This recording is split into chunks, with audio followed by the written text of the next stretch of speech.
Hello, friends, and welcome back to r/ProRevenge. In our first story, the OP encountered a client who was likely to go to jail because of his stupidity in the future. But before we begin, don't forget to subscribe to our channel if you're new here and turn on notifications so you don't miss a new video every single day. Here we go. No, just because my car is parked in the back doesn't mean it's for sale. Looking back, my time at a certain family-run appliance store was pretty laid back. I played on my laptop for half the work hours like everybody else. About 5 purchases could supply the daily quota, and the delivery truck came only once a week. I only had one bad day, but it wasn't story-worthy. My manager basically got a closing competitor's inventory for a bargain, and we had 2 whole Mack trucks of loosely packed supplies. A few air conditioners were destroyed by toppling off a tower of about 7 units. It was put to the fault of the ones who stacked it, breaking laws/rules. I don't know the details, but they received punishments. The job was so laid back that a certain family project, an experimental car built by every guy related to me, got parked in the warehouse to have professional work done. Our tools were way better than the ones in the wooden shed. The experimental part was whatever way we felt like powering it that month. It ranged from small gas motors to electric to water attempts to even rubber bands and industrial springs we found in a junkyard. Only the obvious worked so far. I didn't so much power the car as I was better at styling an interior.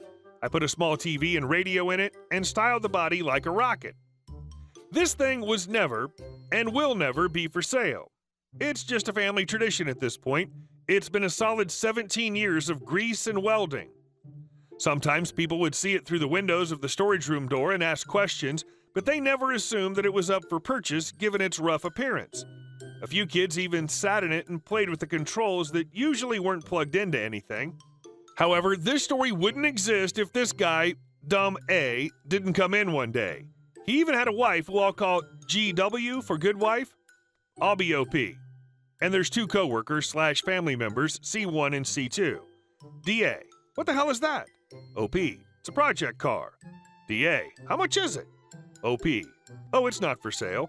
DA, but it's in the store, you have to sell it to me. OP, that's not true. DA, don't argue with me. My son's been looking for a car for months. That thing'll do fine. OP, it doesn't even have an engine in it. DA, then how'd it get in here, huh? C1, we got a trailer, it's parked outside. His face was getting red. Sell me the car. OP, it's not for sale. He basically said the exact same thing for about 5 minutes until he walked off to his wife, who was just looking for a decent stove. We went about stacking shelves until he suddenly disappeared. I had C2 look around while I checked the cameras in the back next to the car.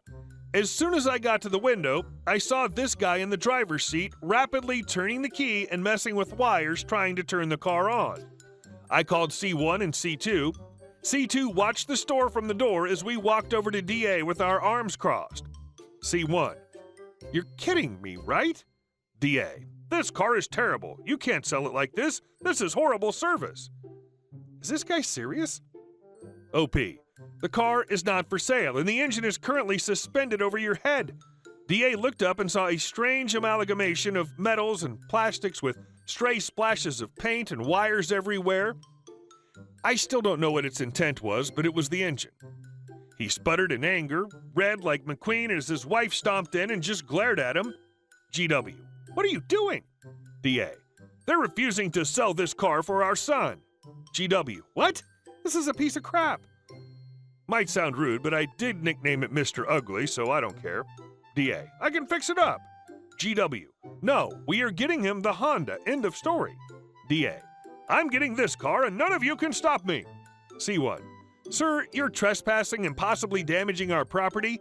Leave now or I'll call the police. He has 2 options, forget the non-functioning experimental rusty 3-wheel joke of a car or get arrested. He got arrested. Banned from the store and paying a fine, all the money we got out of it was put into the car, of course. Thanks for the new bumper, pal. Couldn't have done it without you. How does someone this stupid manage to survive to that age?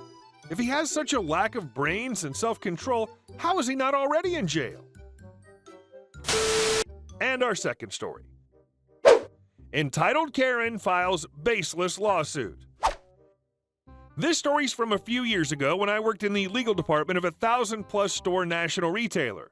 As part of my job, I handled customer complaints that elevated when the customer threatened legal action. The cast is very simple.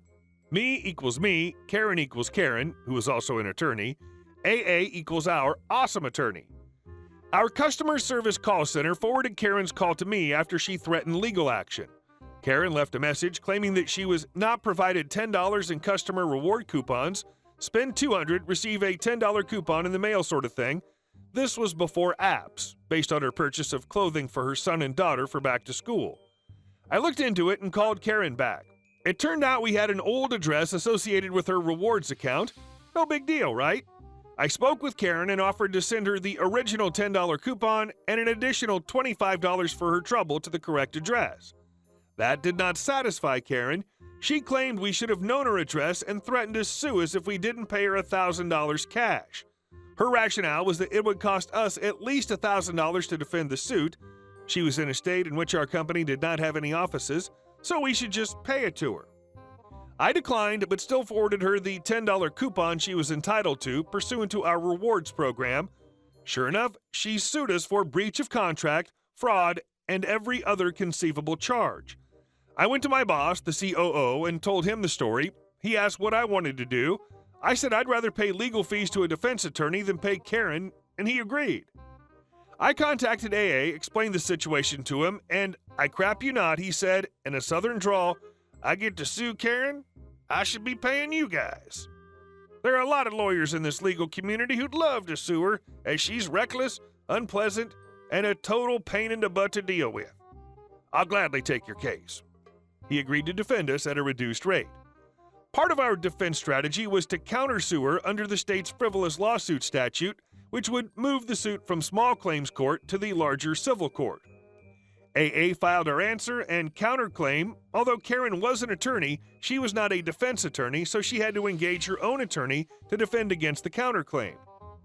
After a couple of hearings, she offered to settle for no more money exchanged. She didn't even get the extra $25 coupon I offered her and the dismissal of both suits. I talked with AA about continuing our claim, but he advised it would probably be worth settling and be done with it rather than being vindictive.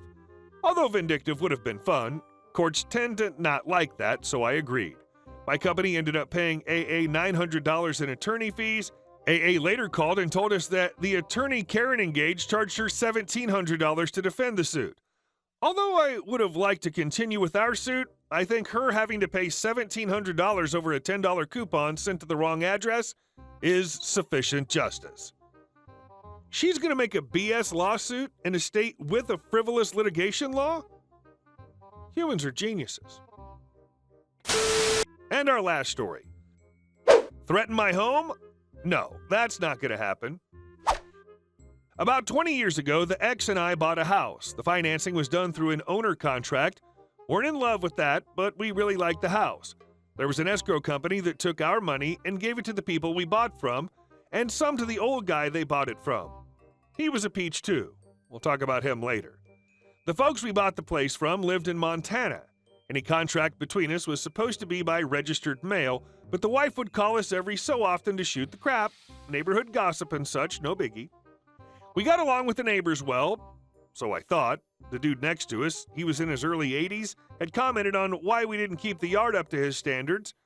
Yeah, it happens, but we thought we were still friendly with them. So I'm sitting at home about 8 a.m. on a work day that I'd taken off, minding my own business. Phone rings. It's the wife of the folks we bought from. Starts pretty typical, but quickly launches into all the phone calls they've gotten from all our neighbors calling about us falling down on the yard work. Yeah, it was true. Life gets in the way. Her. Well, the contract says you have to keep things up or we can foreclose. We're thinking of coming over this week to get the keys back from you. Me. I'm sorry, we've been busy, other priorities right now. I'm sort of embarrassed, so I'm trying to just be apologetic and reasonable. Her. Well, all the neighbors have been calling about your yard. Me. I know which neighbor you're talking about. Her. Well, it's not crabby old neighbor. Me. Thanks for confirming it was him. Her. Well, the tulips in that yard were planted by my dead sister who brought the bulbs back from Holland. Me. I can dig them up and send them to you. Her. Well, the contract says, I'm digging out the contract. It talks about keeping the place sanitary. Nothing to do with the lawn not being mowed for 2 weeks. Me. The contract says nothing about the yard. Her. Well, we're coming over this week to get the keys. Me. No court, no nothing. Just show up and expect me to hand over the keys and walk away? Her. Yup. Me. Not happening. Here's why. Number one, you're getting nothing without going to court. We have rights, and you showing up here and taking the keys, well, we have a right to that not happening. We'll see you in court. Number two, you're on notice that we do not want you on our property. You're trespassed, and I'll call the law. Number three, the contract also says that we can only contact by registered mail. Her. Click. I worry. My day off was pretty much ruined, but something kept popping into the evil side. Her dead sister's tulips from Holland. They just bloomed. My first thought was to dig them up, throw them in the compost, and take a pic of them to send. But I liked our tulips. So I go to Walmart and pick up some tulip bulbs, bring them home, stomp them, shove them into a Ziploc, put them in a padded envelope, and send them to Montana. Oh, I added a note. F your yard and F you. See you in court. A few days later, the neighbor's wife caught me at the mailbox and told me how cruel I was for digging up the previous owner's dead sister's tulips. That the previous owner had called the wife all crying. Told her that the gal had threatened my home and that I'd take that very seriously, and that she should tell her husband how seriously I take it. Never heard from the previous owner again. The neighbor and wife moved away about a year later. We had all sorts of fun in that year. That's a different story. Sounds like they just wanted to screw you out of the house. Nice that you didn't ruin the real tulip bulbs, you just made her think you did. Hey guys, thank you all for watching the video. I'll see you in the next one.